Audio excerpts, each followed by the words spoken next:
Hi, I'm Craig Smith, and this is Eye on AI.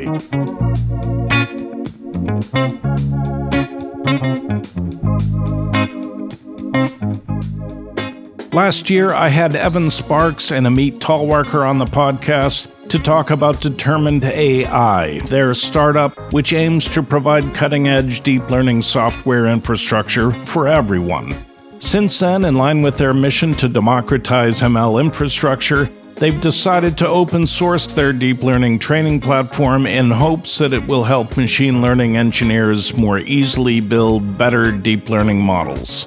Amit, a professor at Carnegie Mellon University and a leader in the emerging machine learning systems research community, is joining me in a series of 5 episodes to talk to some of his friends and colleagues about various aspects of the machine learning pipeline, from hardware and data preparation to model development, training, and deployment.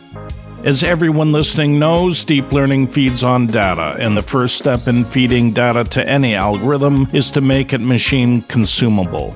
This week, we talked to Joe Hellerstein, a computer science professor at the University of California, Berkeley, who created one of the most widely used tools for preparing data for machines. Joe talked about the challenges of data prep and how the field is evolving in the age of AI. I hope you find the conversation as informative as I did.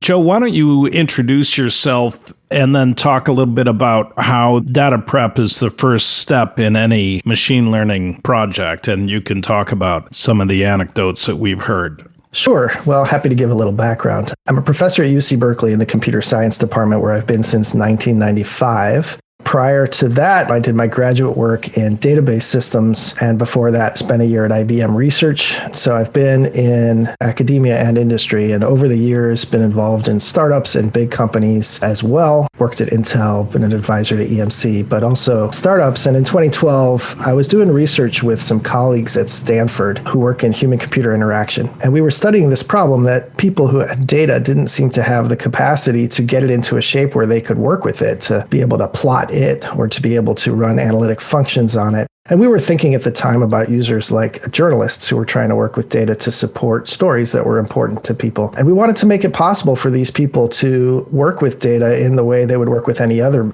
artistic medium like video or audio. And we're trying to wrestle with what was so hard about data. And in essence, what we discovered was that these are non-programmers, but fundamentally cleaning up data is a very time-consuming and very boring programming task.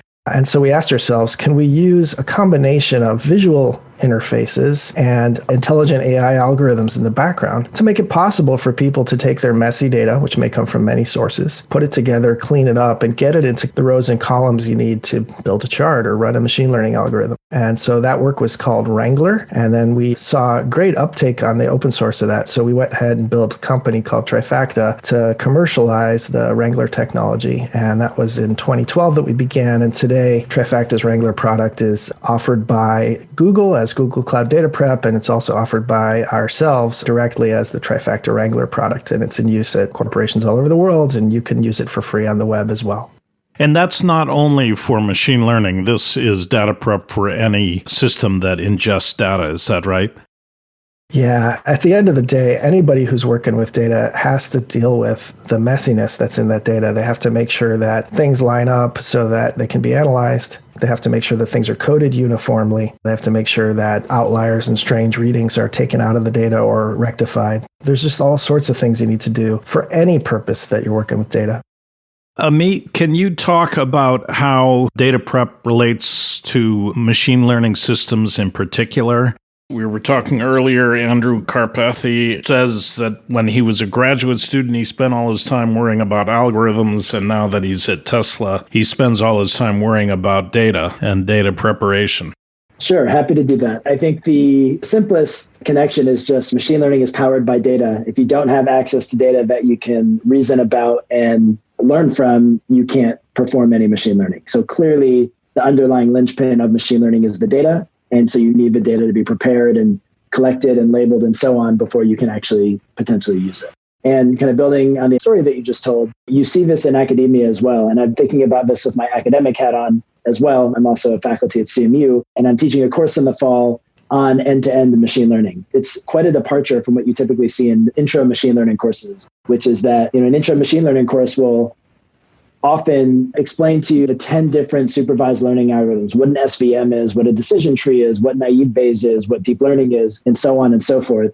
And those are all really exciting, really cool, really interesting, mathematically beautiful algorithms and methods to be thinking about. But the general model development and training process is really large, but it's not the only part of the pipeline. I like to think about machine learning as very roughly being broken into 3 parts. Everything you do before developing and training models, so data prep, data cleaning, labeling, then model development and model training, and then model deployment. And even within the model development and model training part of the world, the focus is really on different models, at least educationally, right? So the full pipeline and the full workflow is pretty complex. There's lots of steps. And it is the case that as ML people, we often just assume that the data is given to us. There's benchmarking data sets, there's ImageNet, there's Safar 10, whatever you have. And we assume that it comes in beautiful tabular form, preloaded, and we just can run our different learning algorithms and train our different learning algorithms on that pre-canned data. And obviously that's very different than the real world. Joe, data prep for ML, is that different from data prep for other forms of machine ingestible data or machine algorithms or software systems? I think the answer to that's yes and no. So probably 80% of the stuff is common, particularly when you're dealing with data that comes from multiple sources, which is what the real world is all about, is really getting data from many different places. A lot of the things you have to do for any application, whether it's machine learning or building a chart or running an analytic algorithm or even just presenting the data in a meaningful table, a lot of the work you have to do there is common. You have to make sure that the codes for things are uniform across different representations of the data. You have to make sure things line up in rows and columns. You have to make sure that the units are the same. There's all these sorts of things that are just basic hygiene that if you don't do them, the data is going to be interpreted wrong. And then for machine learning, there are some additional wrinkles, and I'll give you examples. One of them is dealing with categorical data that's got names instead of numbers. There's design decisions that you make in machine learning about how you want to represent categorical data. You have to encode it into some kind of numbers to give it to a machine learning algorithm. So the challenge of dealing with categoricals is a particular challenge in machine learning and statistics. Labeling data for supervised learning is its own set of challenges, right? If you use supervised learning, you need examples of data where the outcomes have already been provided. That's called labeling. And that's specific to supervised machine learning. That's an example where you have specialized algorithms for data cleaning in machine learning.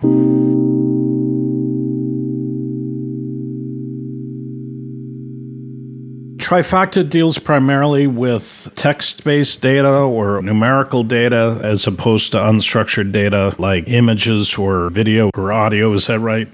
Trifacta is mostly dealing with data that comes in textual form. It's not necessarily structured. So when you think about a log file that comes out of a piece of software, it might have some structure, but it's very non-uniform, semi-structured, unstructured text.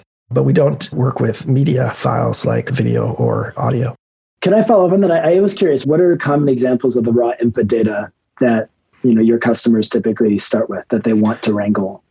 Yeah, very common is data that comes out of software that interacts either with the real world or with people in forms. So if you think about banks are awash in data. Very little of that data is audio or video. Most of that data is swipes of credit cards. It's behaviors at ATM machines. Oftentimes it's customer interactions like web chats or transcriptions of audio chats. So there's a lot of natural language and quite a lot of semi-structured data that comes through software.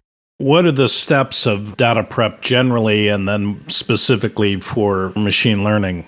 So, generally what you have to do when you're working with data is if you have a single data set, then you need to get it structured properly for your usage. Very often that means getting it into a rectangle shape. Machine learning and charting packages both like your data to be in tables or matrices, which are these sort of rectangular, regular forms. And that often takes quite a bit of work. So structuring. Then encoding has to be uniform. So you have to make sure that your units are right, that the names of things are relatively uniform. If you have multiple references to the same object, you want those references to be the same. And then you need to deal with things like outliers. So if you have values that seem to be strange, you have to make decisions about what those values really represent in the real world. So oftentimes you're essentially trying to bridge the gap between what's been measured and what the reality really is for the purposes of your analytic application. So those are typical examples of things that you do.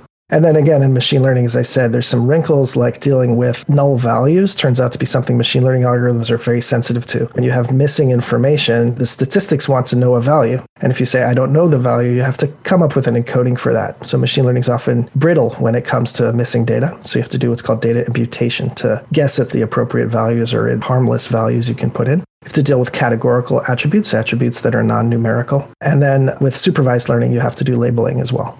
And when you have a customer come to you and they have collected a large volume of data, how is that data generally structured at the outset? It's in some sort of a data storage unit or database? And does it have any structure at all, or are you then searching and organizing through fairly unstructured data?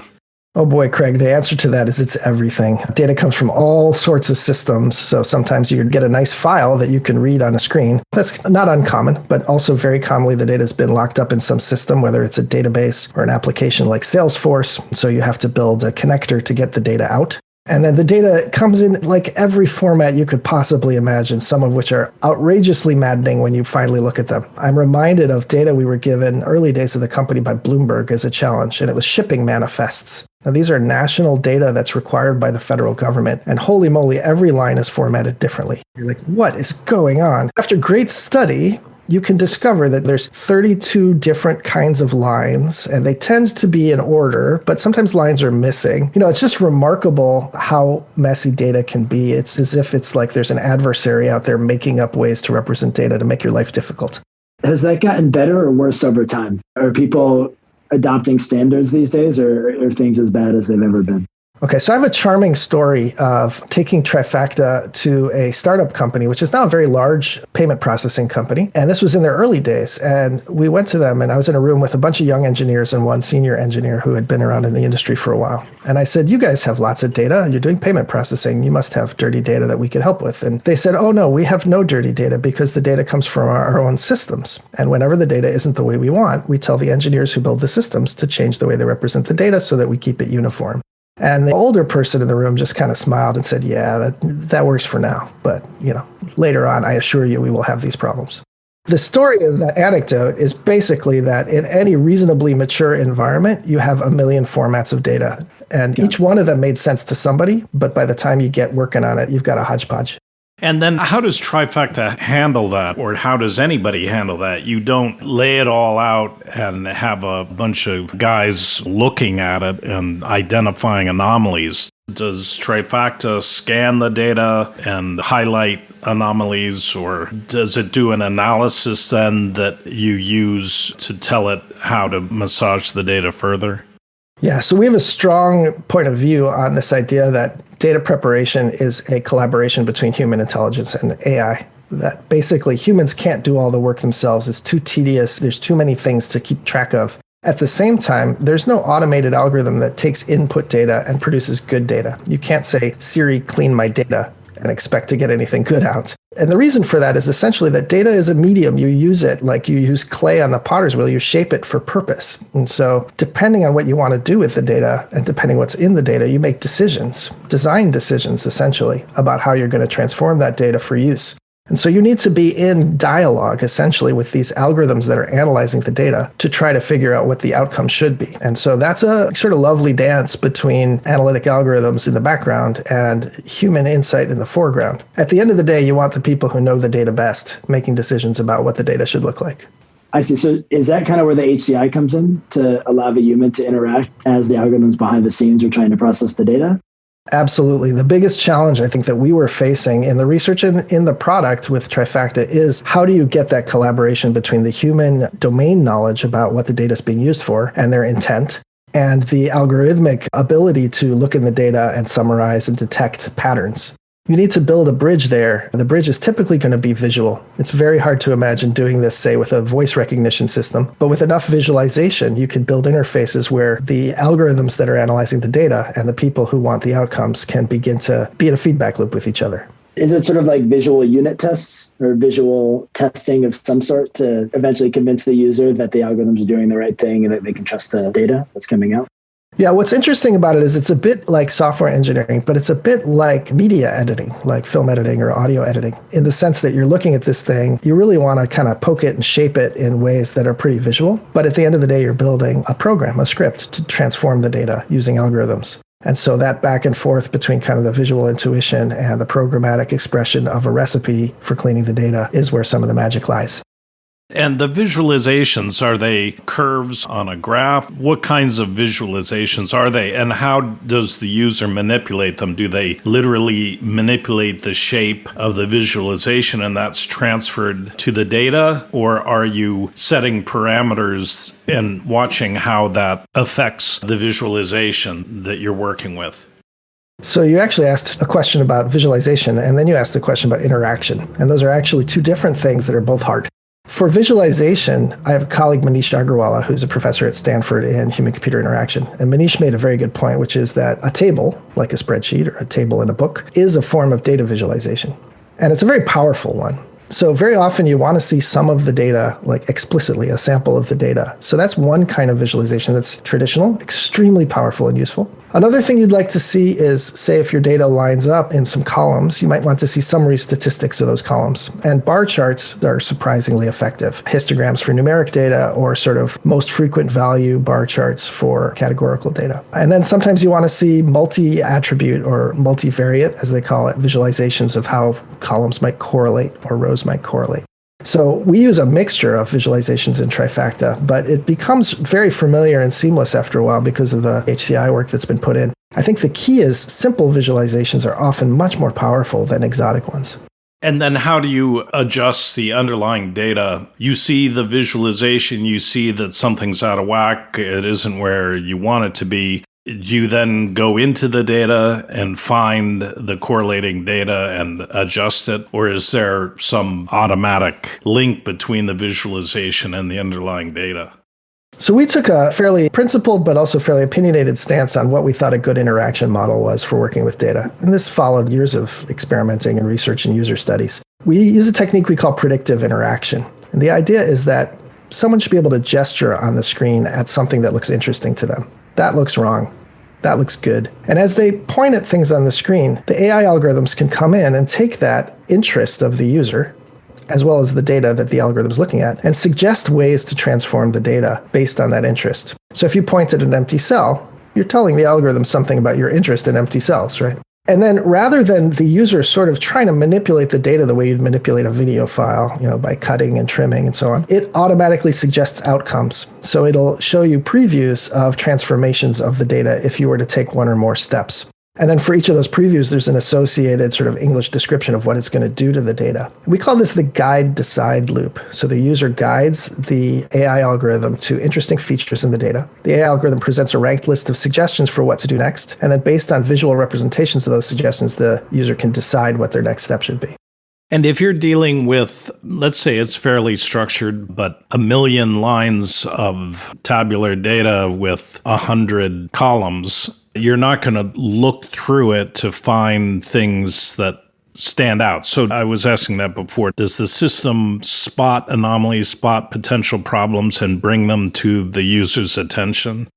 This is one of the places where having a combination of visualizations is very effective. So obviously a table with 1 million times 100 cells is hard to spot things in. But if every row or every column has a chart with the outliers and the mean and the median and so on, the quartiles, then you can quickly eyeball for each column what might be interesting, what might be wrong. Similarly, and this is all too common, you have a column, it's mostly numbers, but some of it's not numbers. And so you could scroll around looking for that, or you could have a chart at the top of the column that basically says this is 90% numbers and 10% other stuff. And then you want to interact with these charts as you interact with the data. So if I click on the indicator, the red bar that says this is bad data in this column, then it'll make suggestions. What would you like to do with this bad data? And again, it zooms into context then on that data and makes intelligent suggestions. So a combination of visualizations is very powerful. And then the ability to interact with different kinds of visualizations in a uniform manner that just says, I'm interested, becomes something that users are very able to do very quickly.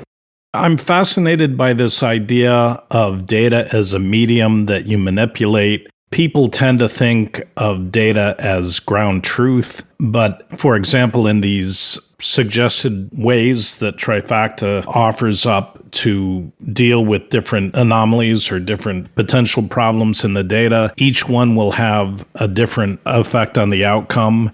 At some point, it really is an art on the part of the data wrangler or the data scientist that's preparing the data. Is that right? Because you could have very different outcomes depending on how you treat these different situations.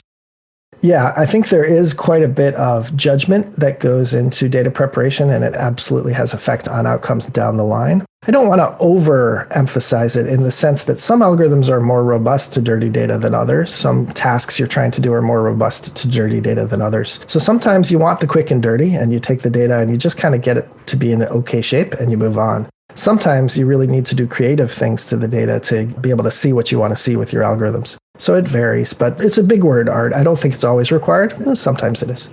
I have two follow-up questions there. One is, does the process that the Wrangler is going through using Trifacta end up ever leading the Wrangler to realize that they need to collect more data or ingest different sources of data, or that there's something fundamentally missing to get the data to look like the way they want it to be? We have something similar in machine learning called active learning, where instead of labeling all your data at once, you label some of your data, and then you realize, okay, this subset of the space is not well understood, so that's the area we should focus on and gather more labeled data.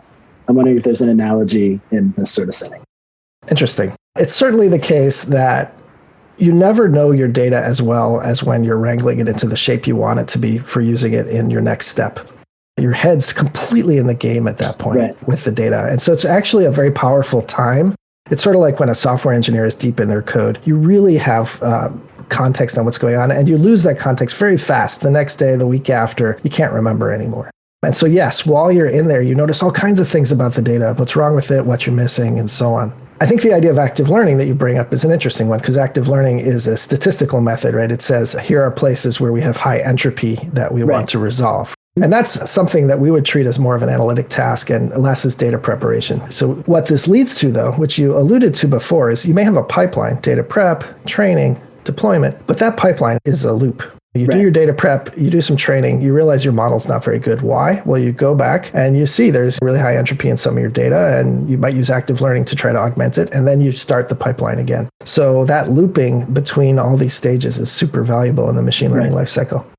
My second question, as you mentioned, this isn't just an art, it's maybe more reproducible than that. But my question is related to reproducibility. Given that there are some decisions that the Wrangler needs to make in terms of how to manipulate the data and fill in or resolve ambiguity, is there any sense of reproducibility? Like if the same or a different data wrangler took the same set of data and went through the process on different days, or different people on the same day, or the same person on different days, do they typically end up with the same outputs?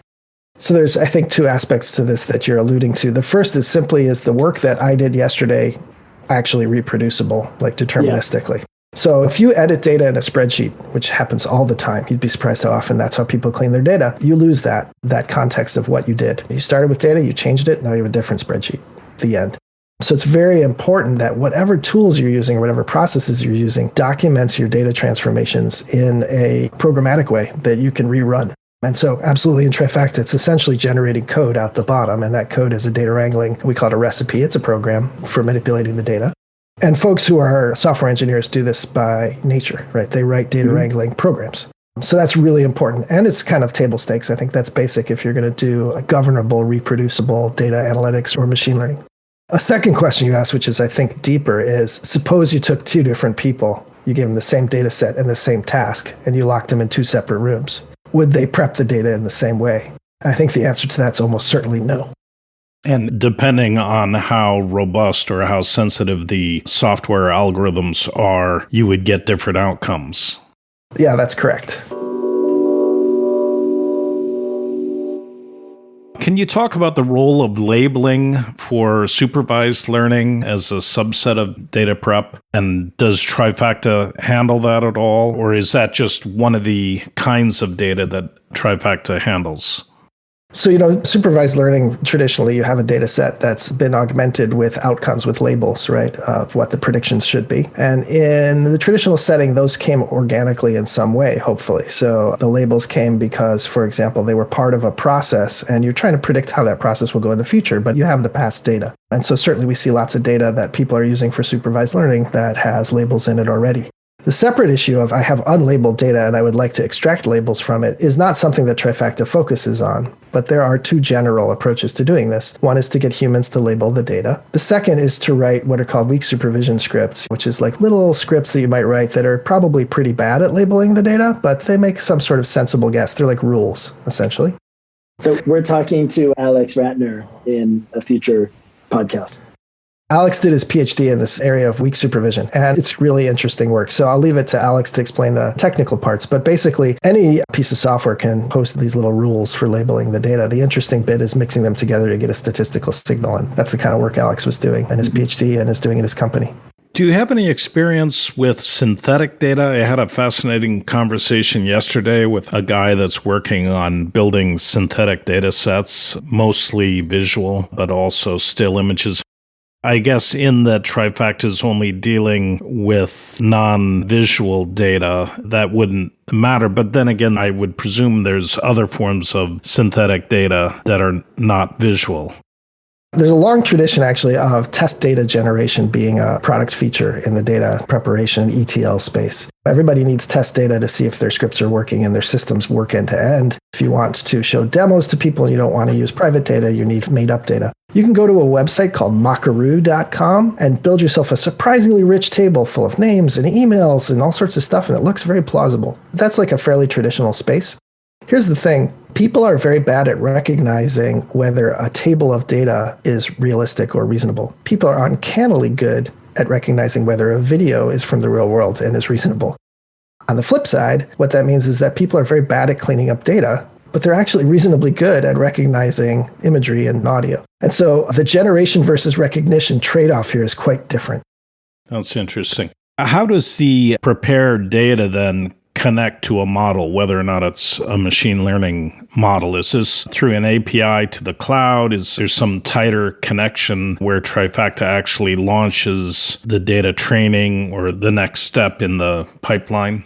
Yeah, there's as many end-to-end engineering processes as we have customers, essentially, for taking data from raw to refined and then giving it to downstream systems to execute on. Some people use workflow systems. Some people use our built-in connectors. Some people write hand code to do this. Some people literally, put a file into a well-known space and hope that somebody later on will get that file and use it for something else. It's just a wide variety of automation techniques for doing this end-to-end. We offer some of that in Trifacta. You can self-service schedule your data to be cleaned as it drops in, and you can hand it off to downstream applications, publish it using Trifacta. But I would say a large fraction of people have their own processes for doing that, and I'm sure Amit can talk about that as well.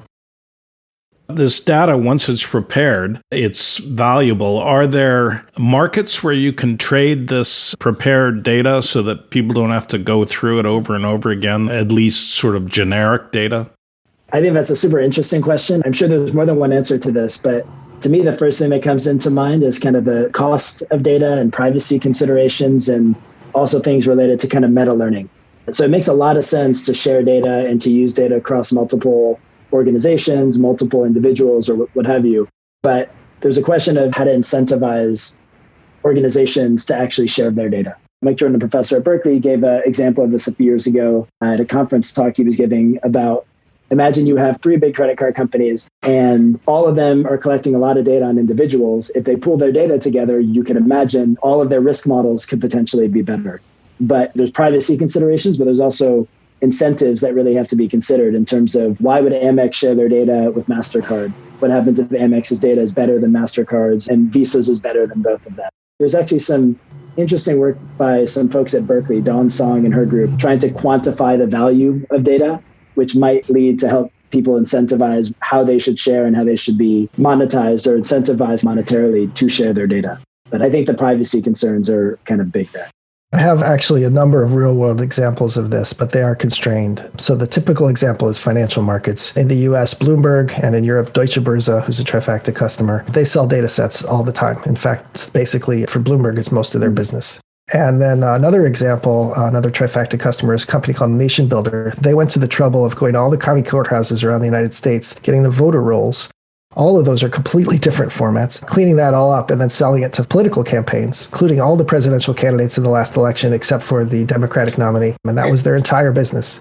And so is the idea there that you're starting with data that is publicly available, but it's so painful to scrape that nobody's able to do it? So if you do that, it then becomes very valuable? Yeah, so the example of Nation Builder is exactly that. They are selling the benefit of them having done a ton of work. They are absolutely selling the fruits of their labor. It's public data, and they're just working super hard to bring it into a uniform format.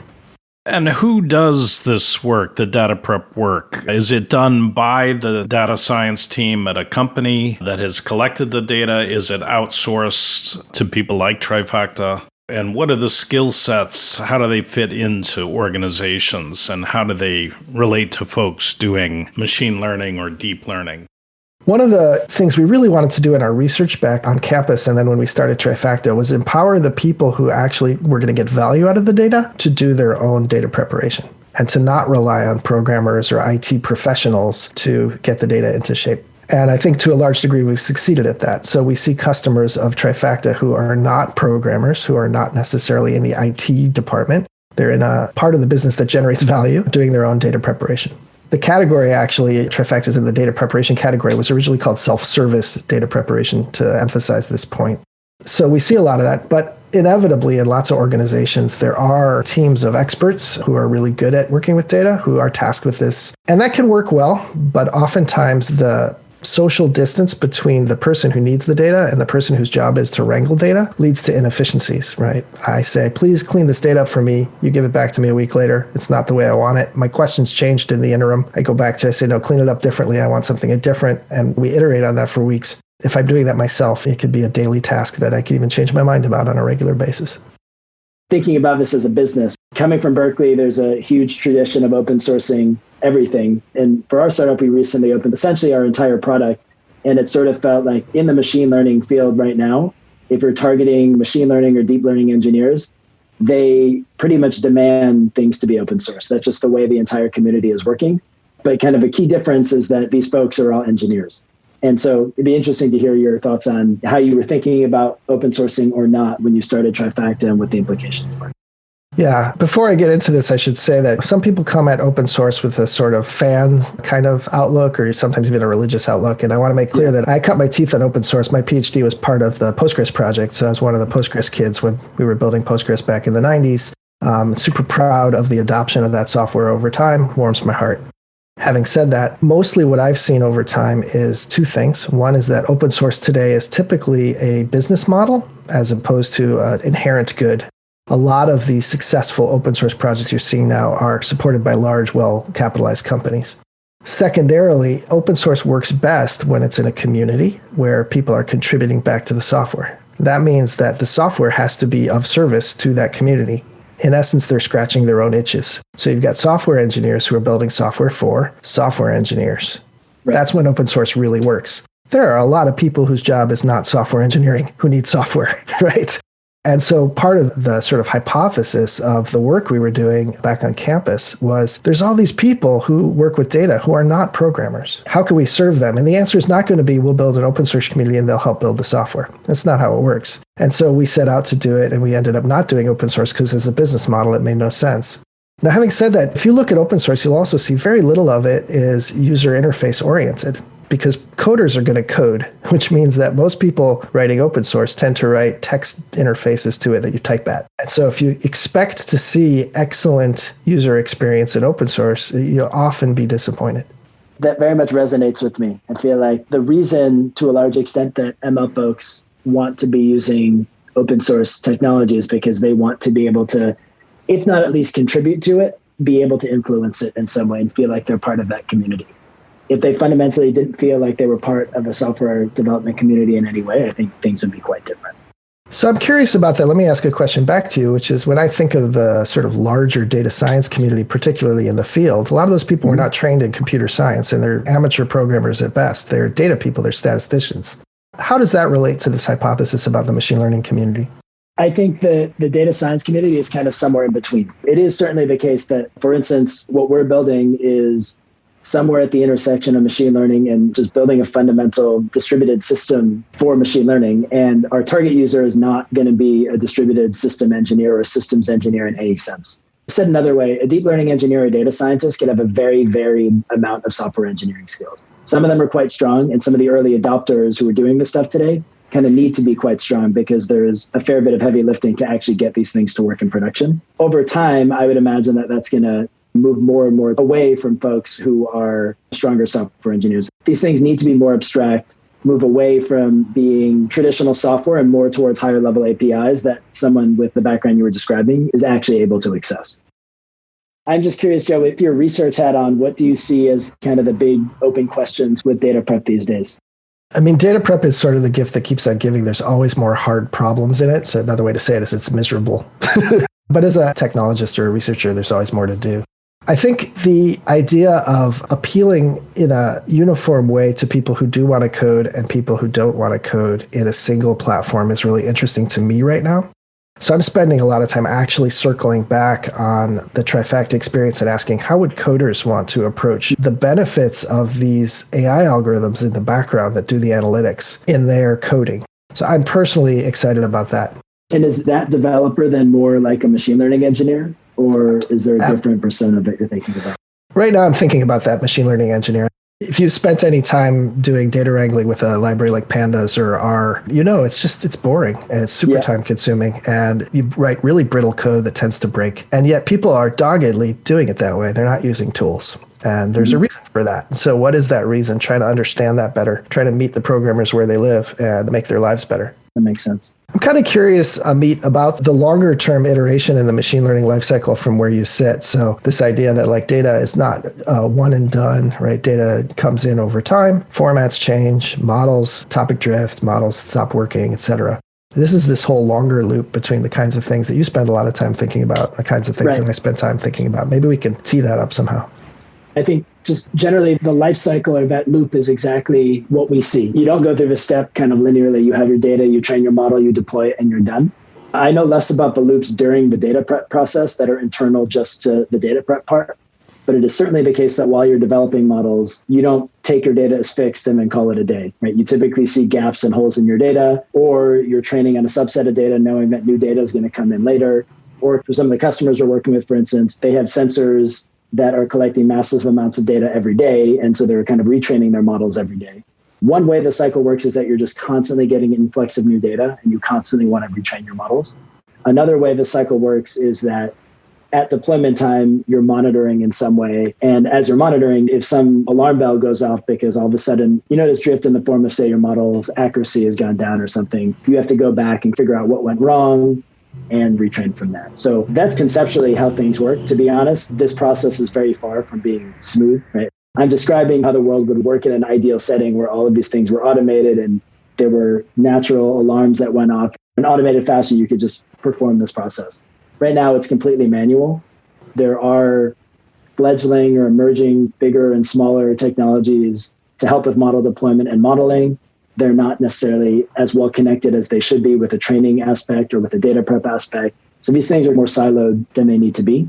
And we think, for instance, in the context of Determine, that model development and model training is really important and timely, in part because data prep, while it's the problem that keeps on giving, it has improved a lot, or especially in the domains where model training is a really hard problem. But making that full cycle much easier and more automated is a work in progress. We're not there yet. With the advances in deep learning, will there come a day when you throw a bunch of data at a deep learning model and tell it what you want that data to be prepared to do, and it finds all the outliers, fixes them, and basically you press a button and you get clean data? Is that science fiction?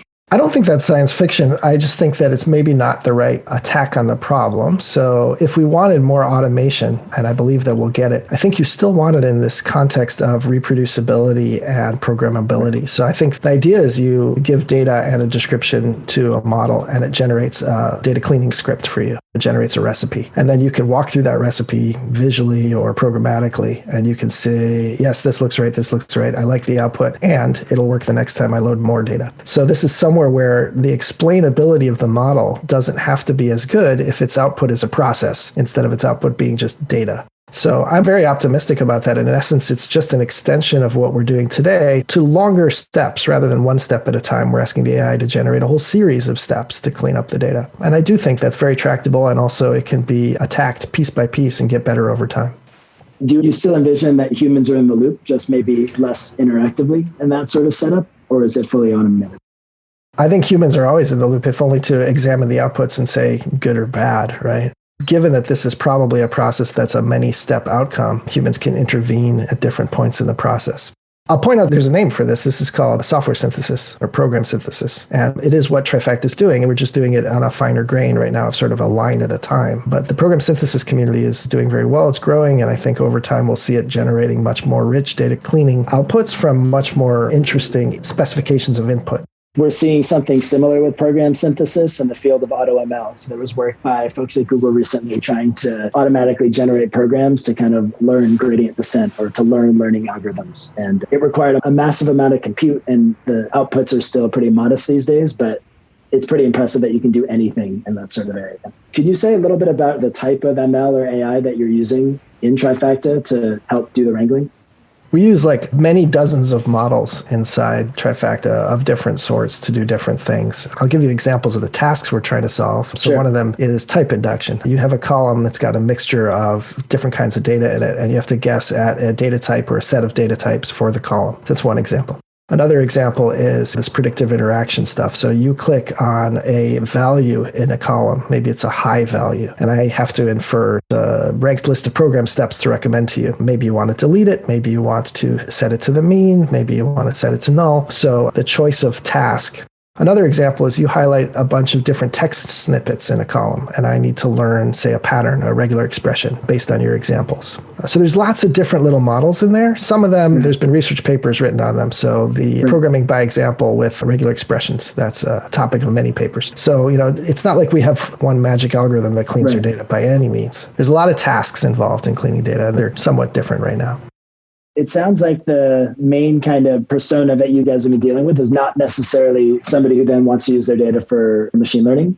And in particular, labeling is sort of a complementary thing to what you're doing. But we're seeing more and more in ML that unsupervised models are really powerful. Maybe not as end models, but as starting points that you can then specialize or adapt for your particular setup. I don't know if you've been following Twitter. You must have been, about GPT-3 and the incredible text that comes out of it. I'm wondering if you see, with unsupervised data becoming more important for machine learning, if that changes things for target users for Trifacta. Well, I think in the decision tree of persona differences here, I'd say the most important thing is, are they a serious programmer or not? And if the answer is they're not a serious programmer, they still might be involved in a machine learning lifecycle using AutoML products or tools. And there's some that are reasonably successful now. Data Robot's a company that does pretty popular AutoML product. H2O does these things. And so that space is where we've been engaging more because it's a similar user persona. And whether the model is a supervised or unsupervised model is an orthogonal cut. Now, GPT-3, we got to talk about it, right? It's very exciting, very impressive. In fact, including doing pretty interesting software program synthesis, right? So I do think that labeling is very important to us today because we have lots of unsupervised learning algorithms. Whether labeling will continue to be important and to whom is an interesting market question that I don't have an answer to.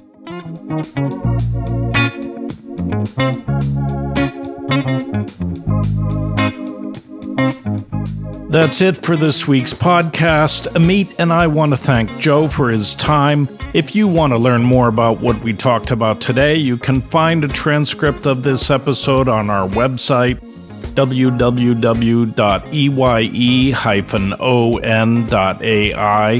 We provide a scrolling transcript so you can listen and read at the same time.